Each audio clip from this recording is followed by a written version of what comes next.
Et ce serait quoi la leçon à ce niveau?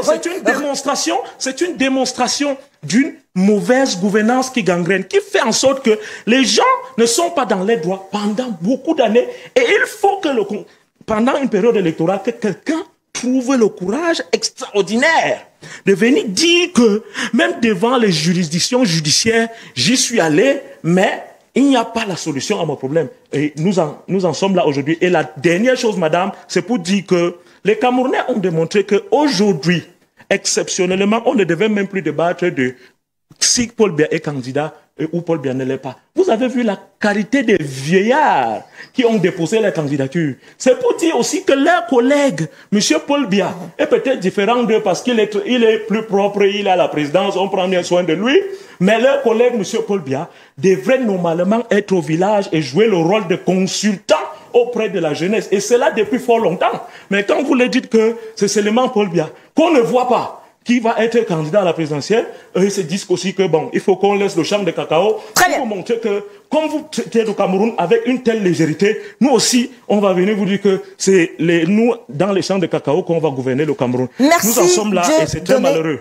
Pour justement ces observations et ces leçons que vous tirez de ce conseil de cette phase de l'élection, puisque nous en sommes déjà rapidement, peut-être un mot avec le Jean-Baptiste Atemengue sur ce plateau, ça aurait été également un élément qui aurait pu amener à crédibiliser ce Conseil constitutionnel, exiger par exemple que le candidat RDPC soit présent pour des débats comme cela, même s'il faut noter que dans le cas précis, il n'était pas forcément concerné, puisque je pense qu'il n'y avait pas de recours contre lui et que celui qui devait se présenter, c'était par exemple votre, on va dire, camarade Léon Taylor, qui lui avait déposé un recours. Jean-Baptiste Atemengue, un mot peut-être sur ce qu'a évoqué le communicant du SDF sur ce plateau? Alors, ça ressemble à mon frère du SDF, mais c'est un peu une idée réglée depuis au moins 2 siècles, juridiquement. Parce que, pour les téléspectateurs, effectivement, au début des élections, avant même qu'elles ne soient au suffrage universel, les élections, donc, au sortir de la monarchie, on s'est posé la question, quand nous allons élire un nouveau chef d'État ou un nouveau député, on va l'élire après l'expiration du mandat ou avant. Parce que lorsqu'on va l'élire avant, il y en a qui exerce encore le mandat et peut même d'ailleurs profiter des moyens de l'État pour faire sa campagne. Très souvent, dans tous les pays démocratiques, c'est le cas. Donc, on s'est dit, pour qu'il n'y ait pas, parce que l'État doit être dirigé en permanence, pour qu'il n'y ait pas de vacances de pouvoir. En pleine élection présidentielle, c'est-à-dire le 11 octobre, un pays voisin peut nous déclarer la guerre. Ça s'est passé ailleurs, en Europe, quand on voyait l'histoire des guerres, c'est-à-dire moins de guerres, c'est alors qu'il y avait déjà des élections. Mais donc, il n'y a pas de vacances d'État. Donc, le chef de l'État reste chef de l'État, même en étant candidat, jusqu'à la prestation de serment. Et pour l'intérêt de l'État du Cameroun, il ne doit pas être au même niveau que les prétendants. Parce qu'il demeure le chef de l'État et donc garant même du bon fonctionnement de ce Conseil constitutionnel, de sa neutralité, des ressources dont il a besoin et de tout le reste de l'État. Donc, il demeure chef de l'État. Il ne peut pas se présenter au même titre que les autres. Il ne peut pas avoir le même traitement que les autres candidats en dehors de l'égalité au niveau des documents administratifs et tout le reste. Et moi, j'allais féliciter le SDF parce que vous n'avez pas à être solidaire des tricheurs. Le SDF, le FDC, l'UDC, le Parti Univers, est-ce qu'il y a eu un contentieux sérieux, tout comme le RDPC? Mais c'est ça, de vrais partis politiques, avec à la tête un président, un candidat qu'il désigne, parce que ce parti politique remplit les conditions prévues par notre loi. Quand on fait autrement, pour moi, c'est de la tricherie politique, même si le droit ne l'interdit pas. Mais quand il faut être honnête, c'est de la tricherie, pour moi. Et donc, vous n'êtes pas dans ce camp-là, vous n'avez pas à défendre ceux qui veulent tricher. Parce que moi, je considère ça comme la tricherie politique. Oui, oui, rapidement. On rappelle par exemple que Cabral Libye n'était pas non plus au Conseil, mais était concerné. Donc il n'y a pas que le président Paul Biya qui, déjà de par la loi, reste président du Cameroun, malgré le fait qu'il soit candidat. Mais il y a d'autres présidents qui étaient pas là, mais qui étaient également impliqués, dont les dossiers couraient au Conseil constitutionnel. Mais il faut noter, est-ce que vous avez également noté toutes les observations du communicant du SDF qui estime que avec ce qui a été justement révélé là, le Conseil constitutionnel n'est pas crédible du tout et a joué le jeu, continue de jouer le jeu du régime en place. Déjà sur la question du candidat Cabral Libye, il n'a introduit aucun recours au Conseil constitutionnel. Nous sommes d'accord. Ceux qui ont introduit un recours étaient là et lui, il a été représenté par son conseil qui effectivement a fait le travail. Maintenant, ce que je veux dire, c'est que notre colère, quelque légitime et quelque forte qu'elle soit, ne suffira jamais pour changer les choses dans ce pays. Nous sommes tous d'accord que les institutions doivent être réformées. Il faut être un magicien, il faut être de grande mauvaise foi pour ne pas reconnaître que le Conseil constitutionnel en l'état tel qu'il est constitué n'inspire pas, ne garantit pas la confiance. Il faut être de mauvaise foi pour ne pas reconnaître que même à l'intérieur du système judiciaire, en dehors du Conseil constitutionnel, il y a des manœuvres, il y a de la corruption. Et toutes ces manœuvres font souvent que la justice n'est pas toujours dite. Et ce qu'il faut donc faire, au-delà de la simple colère que nous allons exprimer, c'est donc travailler ensemble pour pouvoir changer les choses. Et quand nous connaissons le régime auquel nous avons affaire, il faut bien se préparer. Il faut bien ménager sa monture pour ne leur laisser aucune faille. Pourquoi le SDF, par exemple, n'a pas été au contentieux préélectoral? Pourquoi le SDF n'en a eu aucun problème au cours de la phase de validation des candidatures? C'est parce que le SDF a effectivement su se préparer comme il fallait. D'ailleurs, le candidat du SDF ne vous a pas rappelé que pour désigner un président, un candidat à la tête du SDF, ils sont passés par des élections internes qui ont été rudes. Nous avons tous assisté à cela. Je l'ai rappelé tout à l'heure. Le Conseil constitutionnel n'aurait pas pu faire autrement que de donner raison ou bien que de rejeter le recours de M. Kona Robert parce qu'il y avait en amont des décisions de justice qui attestaient du fait qu'il n'avait pas la qualité nécessaire pour introduire son recours. Donc, au-delà de la colère qui est légitime, il faut que nous travaillions de manière stratégique à faire partie le régime. D'ailleurs, nous nous présentons à une élection et celui qui tranchera définitivement, ou ceux qui trancheront définitivement, c'est d'abord Elekam et en plus le Conseil constitutionnel. Comment nous faisons donc pour nous rassurer qu'à la fin, le Conseil constitutionnel ne pourra pas, lorsque nous aurons vaincu, dire que nous n'avons pas vaincu? C'est la raison pour laquelle moi j'ai un problème avec ceux qui négligent les élections locales, les élections législatives et municipales. Pour avoir été acteur des élections législatives et municipales, je peux vous garantir qu'il y a beaucoup de chances pour les partis d'opposition d'engranger un certain nombre de sièges au niveau des élections locales pour plus tard faire basculer les choses. Parce que la loi, elle se fait à l'Assemblée nationale. Et rassurez-vous, si nous prenons au sérieux les élections législatives, si nous sommes plus nombreux au Parlement, il sera facile pour nous d'introduire des propositions de loi pour changer un certain nombre de choses. Donc, la colère, elle est légitime, mais de mon point de vue, d'ailleurs, très souvent, c'est parce que nous sommes dans une colère, à mon avis, inefficace, que le RDPC continue de faire ce jeu, que le RDPC continue de jouer ce jeu. Il faut donc travailler sur un ensemble de stratégies qui permettront justement de déjouer leur jeu. Oui, vous voulez dire un mot peut-être. Vous contredisez, à mon avis. La colère, quand vous ne vous êtes donc pas bien préparé, n'est pas légitime.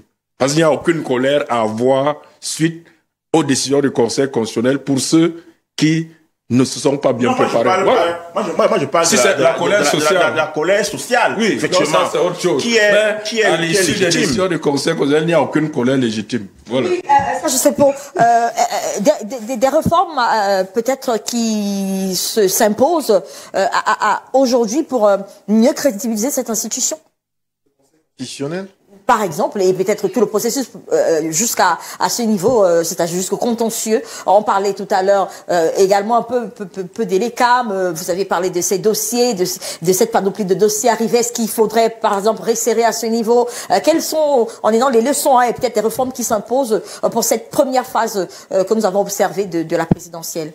Oui, alors, je vais commencer par le sommet, par le Conseil constitutionnel, pour aller dans le même sens que le maire Atemengue, pour dire que quand j'ai parlé tout à l'heure de socialisation politique, la socialisation politique, c'est pas simplement le devoir que nous avons pour à la fois le peuple et les acteurs des processus, par exemple, électoral ou les acteurs politiques, avoir une bonne maîtrise des textes, des dispositions normatives, des mécanismes, des procédures, mais ça allait également sur une approche véritablement comparée. Il a donné l'exemple tout à l'heure de la France, de Laurent Fabius, qui a été Premier ministre, premier secrétaire du Parti socialiste, et qui est aujourd'hui un juge constitutionnel. Mais lorsque vous allez, par exemple, aux États-Unis, parmi les 9 juges, vous avez toujours, en fait, cette sorte de bataille de fond sur le plan idéologique, parce que vous avez certains qui sont, en fait, des démocrates, par essence, vous avez d'autres qui sont des républicains. Et même sur certaines questions, je vais dire, soit symboliques ou républicaines, vous avez des juges constitutionnels qui sont pro-avortement et d'autres qui sont anti-avortement. Donc, vous avez toujours une inclinaison un peu idéologique et peut-être même, je dirais même politicienne. Donc, il y aura toujours... Parce qu'il ne faut pas que les Camerounais pensent que nous inventons la démocratie. Nous pouvons l'adapter à nos réalités, mais nous n'inventons rien. Il faut toujours que les Camerounais comprennent, prenons le temps de faire comprendre à nos concitoyens ce qui se fait ailleurs et comment ça se fait. Alors, en ce qui concerne les réformes du processus électoral, vous savez, moi je pense que le maire a évoqué tout à l'heure la notion des partis Yango. J'y suis fermement opposé.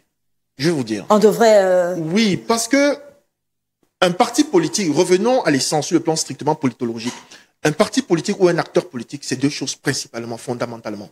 Sur le plan de la science politique, c'est influencer la prise de décision, influencer les politiques publiques, et c'est aller à la conquête du suffrage. N'encourageons pas la paresse politique. N'encourageons pas le tourisme politique d'opportunité ou l'opportunisme politique. Vous savez, moi, j'ai beaucoup de respect. Je vais vous donner un exemple, je vais de manière très pratique. J'ai beaucoup de respect pour un candidat comme M. Akerimona, qui est un homme de grande valeur. Il a été bâtonnier, président du conseil d'administration d'une grande banque ici, pour laquelle je ne ferai pas de publicité.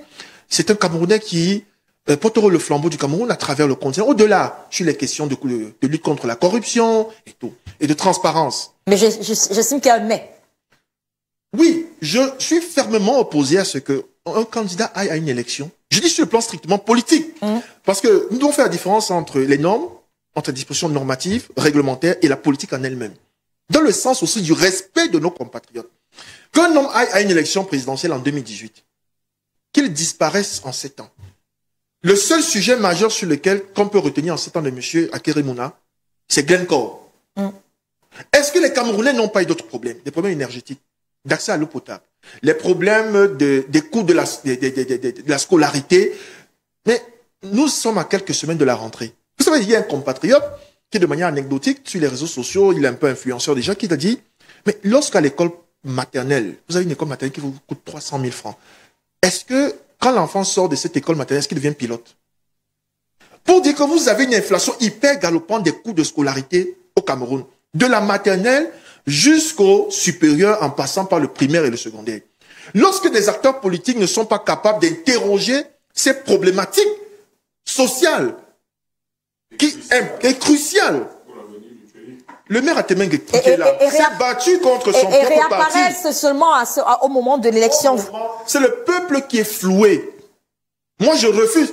Il faut donner du respect aux candidats comme celui du PCRN, qui a été à une élection. C'était une première aventure et qui a compris qu'il fallait véritablement entrer dans le jeu politique.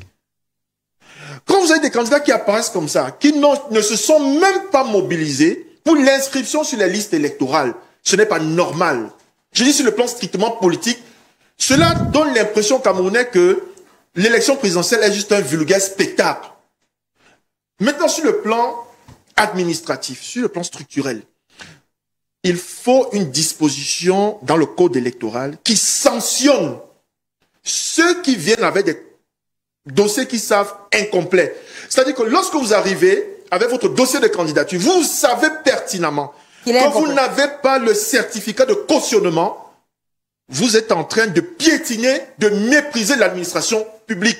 Je dis il faut sanctionner sévèrement, comme ça cela nous évite les plaisantins. Il faut sanctionner sévèrement. Lorsque certains sauront que je viens déposer un dossier de candidature, je n'ai pas ma caution, mon cautionnement, mon certificat de cautionnement, et j'encours 6 mois de prison et 10 millions de pénalités. Cela réduirait... va réduire un peu. Parce que vous savez, dans ce trop-plein, ceux qui n'ont pas 35 ans, ceux qui n'ont pas la nationalité camerounaise, ceux qui n'ont même pas, comme celui qui est le contestataire du président Biya, qui n'ont même pas 12 mois de résidence permanente, les 12 derniers mois de résidence permanente au Cameroun. Pour finir, vous ne pouvez pas être candidat à l'élection présidentielle, vous envoyez votre dossier depuis la France. Nous avons eu 2 dossiers comme ça. Il faut des dispositions qui sanctionnent ce type de candidat. Aussi, une instance qui, avant même la validation, qui filtre, peut-être même au niveau des préfectures. Qui filtre les candidatures. Qui filtre les candidatures. Vous savez, pour la création des partis politiques, vous l'envoyez d'abord dans les services du gouverneur. C'est un premier filtre avant d'arriver à l'administration territoriale qui fait le second travail. Donc voilà pour moi les réformes qu'il faudra engager. On va faire un tour rapidement sur ces réformes-là. Dieudonné Nchi, des réformes à ce niveau qui sont rapidement observables, qui peuvent être faites, qui ressortent de cette première phase du contentieux. Qu'est-ce qui peut être proposé pour peut-être améliorer, peut-être avant... on imagine que pour tous les candidats, ils ont des projets sur ces institutions, mais qu'est-ce qui ressort là directement lorsque vous observez ce qui s'est passé? Quelles sont les réformes qu'il faut proposer, peut-être pour améliorer cette phase de la présidentielle? Bon, je crois que les autres, mes autres copanélistes qui m'ont précédé, ils étaient même déjà dans une démarche de réforme. Quand on souligne la sérieuxité avec laquelle on doit traiter l'élection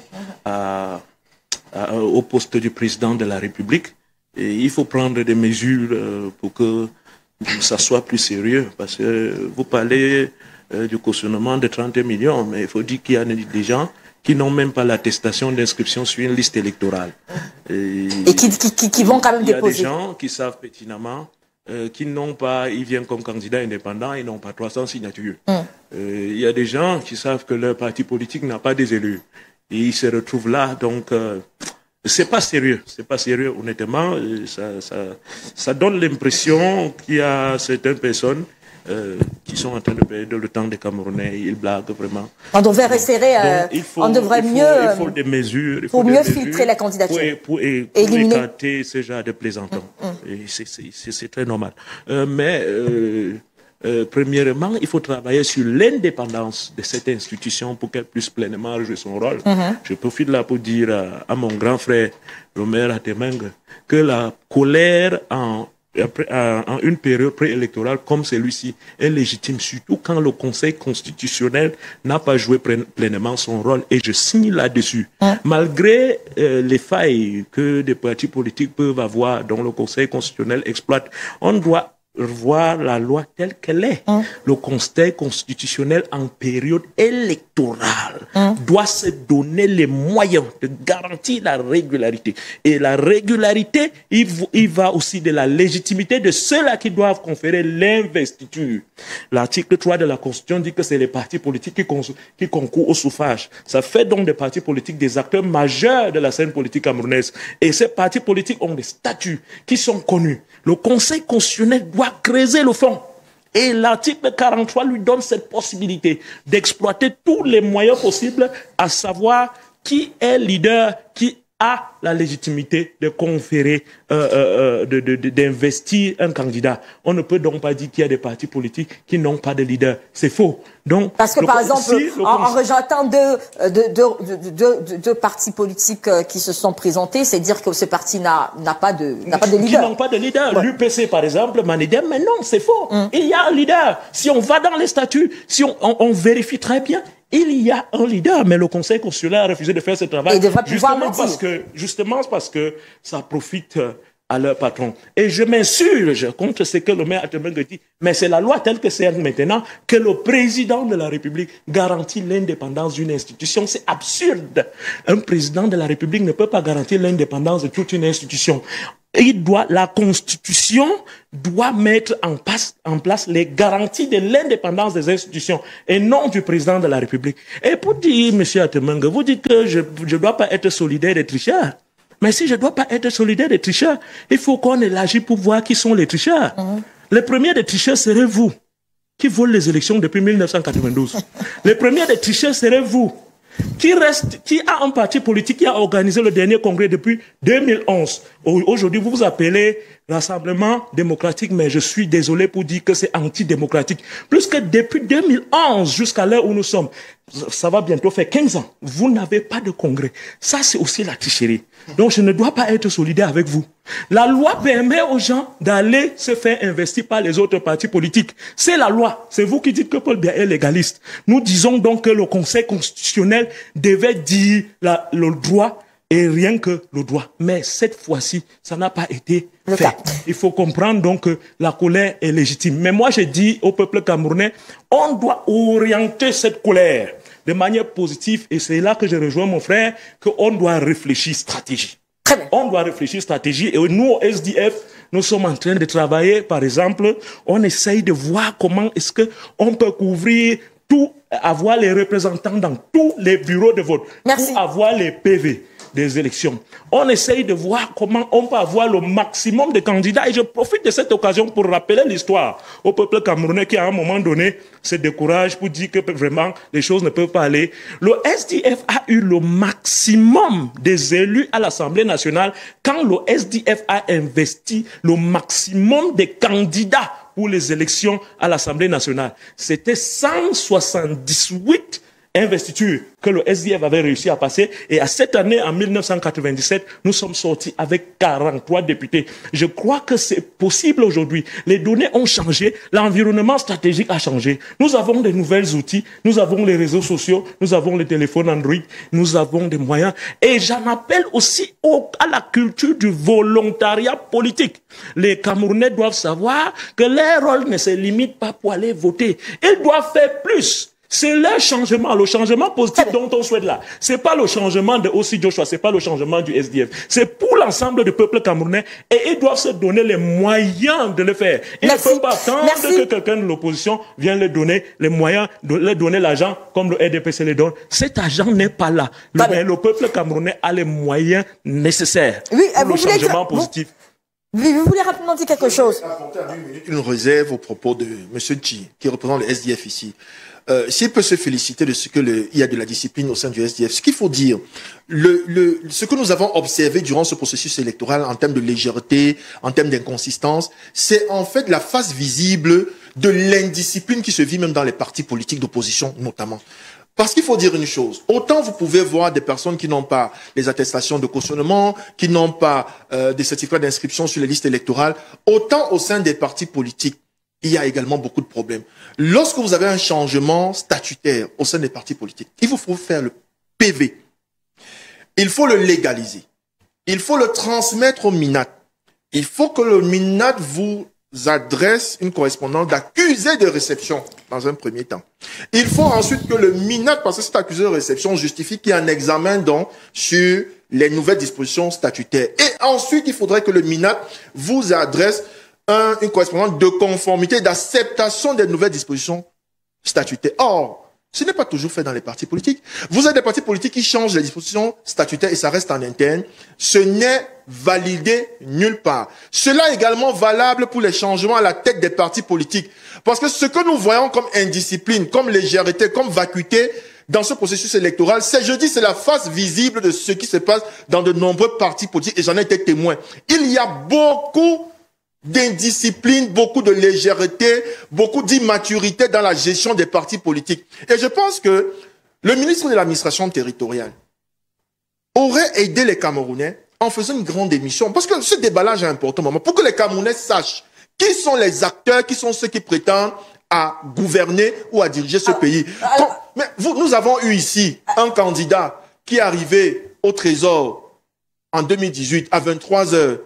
prétendant que voilà, les services du Trésor étaient fermés et donc il avait son argent en main. Bon, comment vous pouvez avoir vos 30 millions? Vous n'attendez que 23 heures pour aller au service du Trésor pour déposer votre cautionnement. Non, il faut un minimum de sérieux. Donc je dis, cette socialisation politique, l'adjournamento doit commencer au sein des partis politiques si nous voulons être crédibles dans le processus électoral et l'édification de la démocratie. 30 secondes, monsieur Nji, 30 secondes. Je suis très d'accord avec vous, mais il faut que l'institution qui est le juge électoral, le Conseil constitutionnel, puisse jouer son rôle pour sortir des décisions accompagnées d'un ratio decidendi qui puisse nous informer que ces décisions ont été prises en vertu du fait que tel manquement il y a. Mais quand on vous dit rejeté parce que non fondé, qu'est-ce que vous mettez dans non fondé? Parce que jusqu'à là, c'est tout ce que vous dites là, c'est vous qui le dites. On l'a pas dit, on n'a pas Très rapidement, j'insiste que le contentieux préélectoral a duré 2 jours. Et pendant cette période, le candidat Paul Biya devait être devant le Conseil constitutionnel. On ne va pas dire que pendant 48 heures, on va nous déclarer la guerre, alors que eux, au RDPC, n'ont pas critiqué le fait que le président de la République a disparu pendant près de 50 jours. Merci. Donc, oui, rapidement. On va sortir. La notoriété de cette institution doit s'affirmer. On va sortir de cette première partie de l'émission. Oui, monsieur Atemengue. Contrairement à l'idée reçue, et c'est vraiment un rôle négatif pour l'état de droit. Tout ce que vous faites, c'est vous qui sabotez l'état de droit.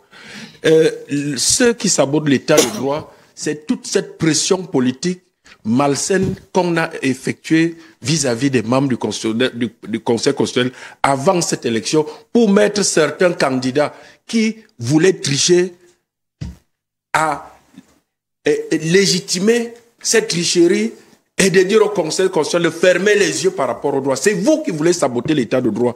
Le Conseil constitutionnel doit être, tout comme les juges doivent, avec leur discernement, sans pression politique, prendre des décisions conformément à la Constitution et conformément aux lois de la République. Moi, je pense que c'est vous qui voulez saboter l'état de droit. Par rapport aux réformes, il y a un dilemme en réalité. Parce que si on dit au service administratif de l'ECAM, c'est possible, rejet des dossiers incomplets dès le dépôt avec raison écrite.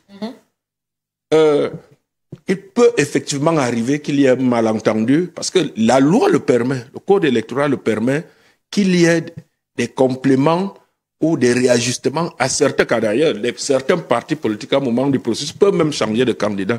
Donc, si on bloque au dépôt de candidature avec rejet immédiat, ça peut effectivement causer des préjudices aux candidats investis par des partis sérieux qui remplissent pleinement les conditions. Mais je pense que peut-être à un moment on sera obligé d'y aller. Et que ceux à qui ces dossiers qu'on va rejeter, pour qu'ils sont incomplets dès les services d'accueil des services régionaux de l'ECAM, que ce soit eux qui fassent recours ensuite au Conseil électoral. Mais que, par principe, le Conseil électoral siège pour apprécier les dossiers complets. Maintenant, dans ces dossiers complets, vous allez effectivement retrouver les dossiers de candidature, d'investiture multiples des partis politiques. Mais le Conseil constitutionnel, et là aussi, nous ne pouvons pas être d'accord. Le Conseil constitutionnel n'a pas de moyens à se donner pour se substituer au pouvoir judiciaire. Les partis politiques sont des associations. Réglez vos problèmes internes et de façon sérieuse avant la convocation du corps électoral. Si vous ne vous êtes pas entendu, si au niveau de la tutelle qui n'est pas la justice, le ministre de tutelle fait son travail. S'il constate que le parti politique n'a même pas de dirigeant. En période électorale, ça fait exception. Le Conseil constitutionnel se donne les moyens de savoir qui est leader. C'est ça la justice. C'est ça la justice. Ça fonctionne à votre goût maintenant. Est-ce que vous avez vu ça dans un autre pays sérieux? Non. Vous avez déjà vu ça dans un autre pays où le Conseil constitutionnel... Quand on veut faire une bonne chose au Cameroun, on doit attendre réellement que ça... Je veux dire, nous n'inventons Les rien. autres bonnes choses qui se passent Nous ailleurs, vous n'inventons copiez. rien. Nous ne devons pas Les autres faire. bonnes choses qui se passent ailleurs, vous copiez. La Nous limitation ne du devons- mandat, Merci. la limitation du mandat présidentiel, vous copiez. Vous avez tué les Camerounais en 2000. La limitation de mandat, C'était la bonne pratique. Merci, Attendez, merci. la limitation s'il de vous plaît. mandat, S'il la vous plaît. limitation de Non. mandat, S'il je vous plaît. vous rappelle. S'il vous plaît. Écoutez, Je vous en écoutez, prie. Je vous en écoutez. prie. Monsieur Nchi, Écoutez, laissez, la limitation de mandat n'est pas laissez- universelle. C'est une petite poignée de nations qui limite les mandats à la tête des États ou à la tête des exécutifs. Voilà, c'est une minorité. C'est l'île. S'il vous plaît, c'est un exemple.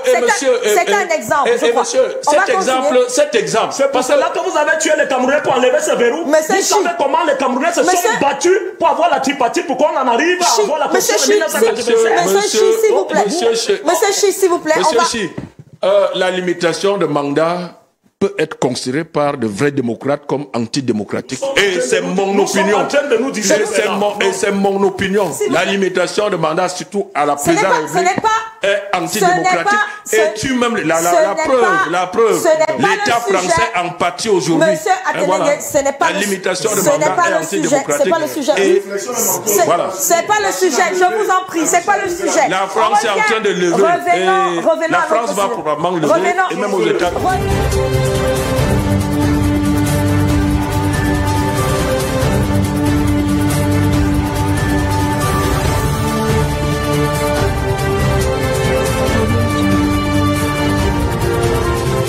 Merci, on va essayer d'être un peu plus discipliné sur ce plateau et respecter nos téléspectateurs. Je vous en prie, on était au niveau des réformes et ce sera la dernière parole sur cette première partie de l'émission qui était consacrée donc aux leçons du contentieux. Oui, vous vouliez parler, le représentant du PCRN, sur ces réformes qui transparaissent au regard de ce qui s'est passé depuis le début du processus électoral. Oui, sur la question des réformes à apporter, il faut dire que la première, c'est garantir l'indépendance du Conseil constitutionnel. Parce que vous savez, il est aussi important de tenir compte de la perception, du sentiment que les gens peuvent avoir. Il y avait effectivement des instruments juridiques qui permettaient de garantir l'indépendance du Conseil constitutionnel, mais qui malheureusement ont été enlevés. C'est faire d'abord en sorte que les membres du Conseil constitutionnel ne se sentent pas redevables de ceux ou de celui qui les nomme. Vous voulez parler des mandats? Et en la matière, nous estimons par exemple qu'il faut ramener le mandat présidentiel à 5 ans, renouvelable une seule fois. Parce que fondamentalement, Monsieur Sepo est un sujet brillant, mais sauf que j'ai l'impression quand il s'agit des questions qui concernent le RDPC, il devient en quelque sorte partisan. Non, vous ne pouvez pas. Vous doutez de la neutralité de M. Sepo. Quand le représentant, je ne parle pas de vous. Vous ne pouvez pas, quand le représentant du SDF déplore par exemple le fait qu'on ait levé le verrou de l'alimentation du mandat pour l'intérêt d'un seul homme, venir nous dire qu'ailleurs on l'a aussi fait. L'honnêteté intellectuelle aurait voulu que vous reconnaissiez quand même qu'à la période où on levait la limitation, le verrou sur la limitation de mandat, c'était fait pour un seul homme. Et que cela a effectivement... Faisons l'analyse politique. Et que cela a effectivement... Vous avez en sciences politiques, vous avez l'approche comparée. Et que cela a été ce n'est pas que le cas du Cameroun. Il faut observer également la marche du monde. Oui, mais pourquoi vous ne prenez pas les exemples des pays également où il y a la limitation des mandats? Permettez-moi de terminer. Monsieur Chi, effectivement, par exemple, plus que le mandat du président de la République. Nous estimons que le mandat des membres du Conseil constitutionnel doit être plus long que celui du président et non renouvelable, pour qu'effectivement ils ne se sentent pas un devoir de rendre un service pour attendre. Ce serait une réforme qui permettrait d'avoir une plus grande crédibilité. Oui. Il faut garantir l'indépendance de la justice dès la base, parce qu'effectivement ils ont raison de dire que les partis politiques sont des associations et effectivement les juridictions normales sont compétentes pour connaître des problèmes internes. Mais sauf que, effectivement, le sentiment de la non-indépendance de ces juridictions peut aussi parfois justifier la suspicion que les gens ont. Et effectivement, nous proposons, par exemple, que les conseils de magistrature ne soient plus présidés par celui qui est à la tête de l'exécutif, mais que les conseils de magistrature soient présidés par des magistrats chevronnés qui sont choisis par leur père. par exemple, il faut, moi je pense que chaque fois que nous parlons de la politique au Cameroun, il faut qu'on se rassure, qu'on s'est donné les moyens nécessaires pour garantir une certaine crédibilité. C'est vrai qu'on ne pourra pas garantir la crédibilité à 100%, mais tel que les choses se passent actuellement, les raisons sont données à ceux qui contestent parfois de manière illégitime de contester. Parce que malheureusement, on n'a pas balisé le terrain. Parce que malheureusement, on peut reprocher aux autres de présenter des failles, mais malheureusement, ceux également qui sont censés nous diriger présentent aussi beaucoup de failles qui donnent raison à ceux qui contestent. Maintenant, j'aimerais terminer en disant, sur le plan administratif, il faut être sérieux. Lorsqu'un ministre et qui plus est de la mission territoriale se constitue en quelque sorte en celui qui sur les plateaux de télévision juge les partis politiques. Mais comment voulez-vous qu'il soit lui-même crédible? Monsieur Sepo a dit, il y a une certaine régularité à respecter. Mais dans le cas du PCN, lorsque les changements sont survenus à la tête du PCN, le ministre lui-même a pris acte. Mais comment se fait-il que lorsqu'il y a un conflit et que les tribunaux déboute Monsieur Kona, que lui il est de la peine à respecter les décisions de justice? Si effectivement il n'est pas lui-même partie prenante, si effectivement dans l'affaire il n'est pas lui-même partisan, pour ne pas dire qu'il est lui-même à l'origine de l'affaire. Donc nous estimons que